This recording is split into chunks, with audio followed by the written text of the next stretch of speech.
Welcome back to the Sifra channel. My name is Amjad and today we'll be sharing a مسقعة dish. Now, most varieties of مسقعة are made with fried vegetables, almost always potatoes and eggplant topped with tomato sauce. Today I'll be showing you a little bit of a healthy twist on it because we're gonna roast all of our vegetables and I'm also adding some protein. This way you're getting a one dish meal, which is pretty easy to prepare ahead of time and then something that can just pop in the oven and enjoy when you're ready. This makes for amazing leftovers and it's perfect for parties because you can make it ahead of time and not worry on the day of your party or gathering or whatever it is you want to serve it for. And please don't forget to subscribe. So first we're going to start off with 3 medium eggplants.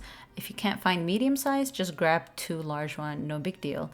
And we're going to start by slicing off the ends, not too much, you don't want to be wasteful. And then we're going to use a peeler and peel strands off each of them. I'm just going to do 4 on each of these because they're medium sized. And if you're using larger ones, go ahead and do 5 to 6. We don't want to cut off too much because the outer layer, the peel essentially helps keep their shape. So now we want to slice them, and notice I'm keeping them pretty thick and meaty. We want to make sure that once these are cooked, they don't disintegrate and your dish has nice chunky pieces of eggplant. So about 1.5 inches or so will be perfect. Now you have a choice. You can either fry your eggplant or you can roast them just like I am here. So I'm using parchment paper because this will ensure that your vegetables won't stick and it will allow you to use less olive oil so that it's not as oily.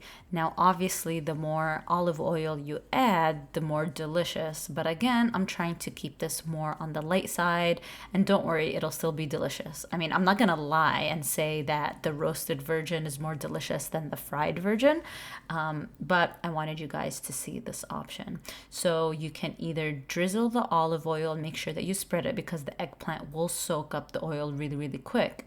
Or alternatively, if you're trying really hard to keep that fat content low, you can use an olive oil spray. This will evenly distribute the oil without oversaturating the eggplant. I'm also adding some salt and pepper, doing the same thing on the other side, and then popping it in the oven at 415 degrees until both sides are beautifully golden. This means that you need to keep an eye on it, flip them over once the bottom are nice and golden, and then make sure you do the same thing on the other side. They need to look caramelized just like this. If you don't appropriately caramelize them, it won't turn out as good. So you want to make sure that you do this step correctly. And then we're also going to do the same thing with potatoes. Now, I recommend peeling them. Both russet potatoes and golden potatoes will work fine. My preference is the golden potatoes, but you don't want to go with the red ones. They're a little bit too waxy for this dish. And likewise, you can either fry these potatoes or roast them just like I'm doing here with the eggplant. And I'm going to be a little bit more generous with the potatoes. I've added a good amount of olive oil, pepper, and some salt. That's pretty much all you need. And same thing here, I'm using parchment paper. Just reuse the paper that you already used for the eggplant, no big deal. And lay them out and go ahead and pop them in the same oven until they are golden on both sides. Now, while all those vegetables are roasting in the oven, we're going to saute some onions in olive oil just until they are translucent, which will take a few minutes. Then we will add our garlic, ginger, and jalapeños. If you want something more spicy, you can add some green chili peppers. It's completely up to you. So we're gonna cook those down until the garlic starts to brown a bit, and then adding our ground beef. Now, if you want to keep this vegetarian, you can keep the meat out. That's absolutely fine. But like I mentioned, really enjoy the added protein in this dish. Now, using the rigid edge of the spoon, I'm going to break up the meat and continue doing this until it breaks up into small little pieces. The meat will release moisture, so you want to give it time to cook off and keep tossing it until the meat pieces start to brown up on the edges. Next, we're adding a heaping tablespoon of tomato paste along with some Yemeni Hawayij.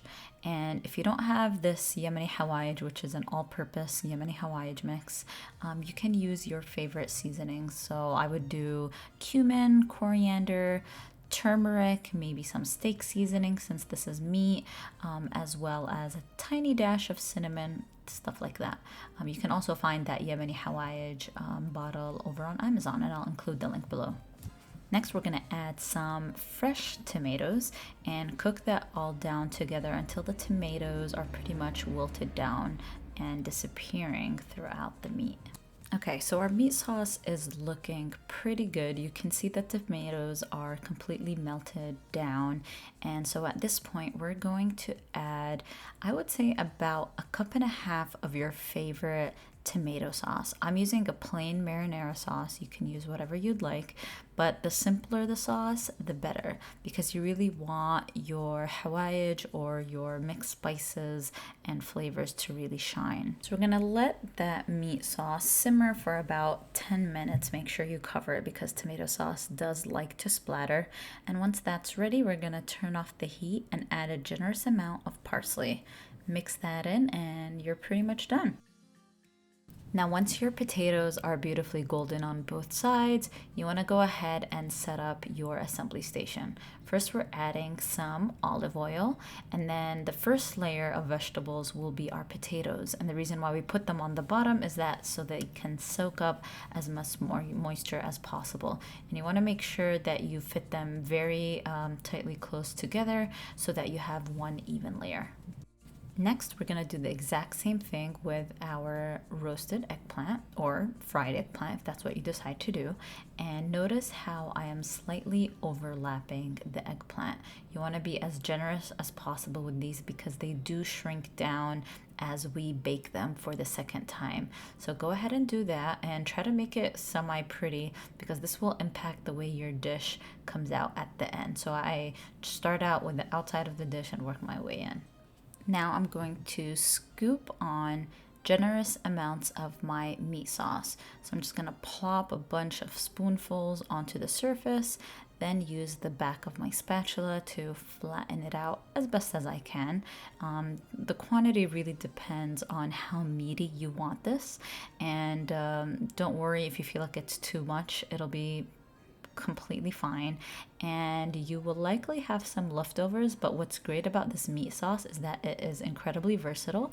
It'll be perfect for some pasta, so go ahead and add some extra marinara sauce to it, cook some pasta and mix that all in. I mean, it's the best 2 dishes in one. Okay, so lastly, I have cored out the middle of a green pepper and sliced it up and arranging it on the top. And notice how I'm gently pushing it slightly into the meat sauce. This will make sure that everything cooks evenly and you're not burning the top of the green peppers when you put it under broil. So we're gonna finish that off, cover it with aluminum foil, poke some holes just so it can steam while it's cooking. Now, here's an important tip. You can refrigerate this overnight and let the flavors build up even more. Now, the next day, I'm baking this at 375 degrees for about an hour and then broiling it. Now, once it comes out of the oven, let it rest for 10 to 15 minutes. This is key if you want each slice to be cut nice and smoothly without the slices of vegetables falling apart. And plus, I think it tastes better when it's warm, not piping hot. I always serve this مسقعة with fresh lemon, so you can squeeze some fresh lemon juice on there. It also goes amazingly well with rice or salad, and the leftovers are amazing. I just put these in Tupperware, take them to work or school. They're the best thing to heat up in the microwave, super easy and convenient, and it will last in the fridge for about 5 to 6 days. I hope you enjoyed this video. Don't forget all the details are down below, and please don't forget to subscribe.